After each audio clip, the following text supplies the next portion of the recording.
कोल्हापूरची महालक्ष्मी अंबाबाई येथे जसा किरणोत्सव सोहळा होतो तशाच पद्धतीने वर्षातून 2 वेळा वेंगुर्ल्याची ग्रामदेवता श्रीदेवी सातेरी मंदिरात किरणोत्सव सोहळा होतो। यावर्षी दिनांक 3, 4 व 5 मार्च या कालावधीत सकाळी 7:15 वाजता अभूतपूर्व असा सूर्यनारायण थेट देवीच्या भेटीस येण्याचा अलौकिक सोहळ्याचा अनुभव आज अनेक भक्तांनी घेतला। खास करून मुंबई, कर्नाटक या भागातून अनेक भाविकांनी सोहळा आपल्या कॅमेऱ्यामध्ये बद्ध करण्यासाठी व अलौकिक सोहळा अनुभवण्यासाठी मोठ्या प्रमाणात गर्दी केली होती। या दुर्मिळ संधीचे अनेकांनी सोने केले। तर मी आनंद नारायण परब, श्रीदेवीचा पुजारी। तर सांगू इच्छितो की दरवर्षी 2 वेळा सूर्यनारायण आपल्या देवीच्या दर्शनाला येत असतो।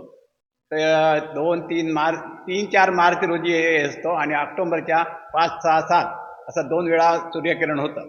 त्यावेळी बरेच भाविक लोक या दर्शनासाठी येतात आणि या दर्शनाचा लाभ घेतात। हा दर्शन सोहळा म्हणजे काय, तर श्रीदेवीचं आणि सूर्यनारायणाचं प्रत्यक्ष भेट असते ती, आणि ती पाहण्यासाठी सर्व भाविकांनी गर्दी केलेली असते आणि ते दर्शन पाहण्यासाठी फार उत्सुकता लोकांना लागलेली असते।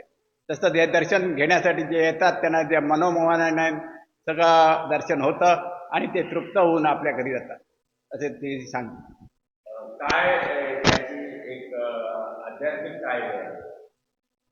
आध्यात्मिक म्हणजे जे मंदिर बांधवलं त्यावेळी त्यांनी मंदिर असं बनवलंय की जिथून आपल्या देवीच्या मुकुटावर सूर्यकिरण कसं पडेल हे त्यांनी शास्त्राप्रमाणे शोधून काढले होतं आणि त्यांनी ते बनवलं आहे आणि त्याप्रमाणे सूर्यकिरण होत असतं।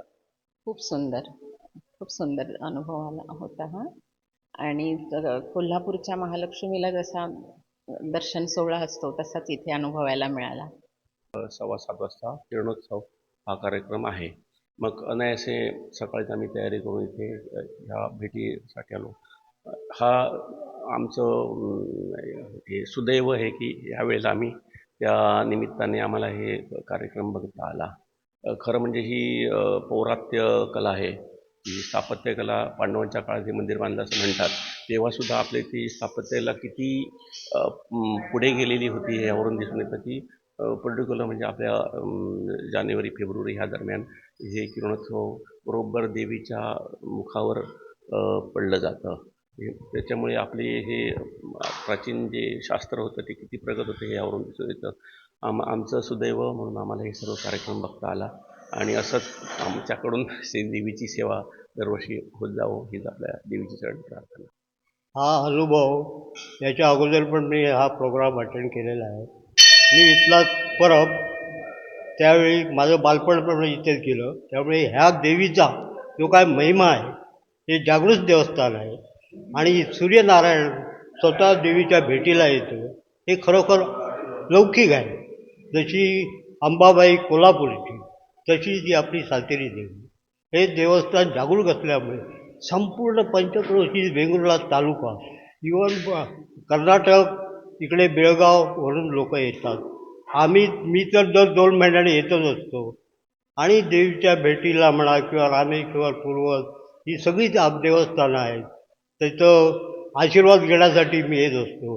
पण अलौकिक असा आज जो मला अनुभव घेता आला तो खरोखर वाखाणण्याजोगा आहे।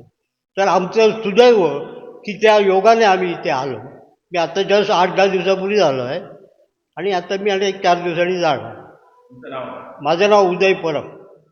टाइम्स डिजिटलला लाईक करा, सबस्क्राईब करा, शेअर करा आणि बेल आयकॉन दाबायला विसरू नका। पाहत रहा टाइम्स डिजिटल।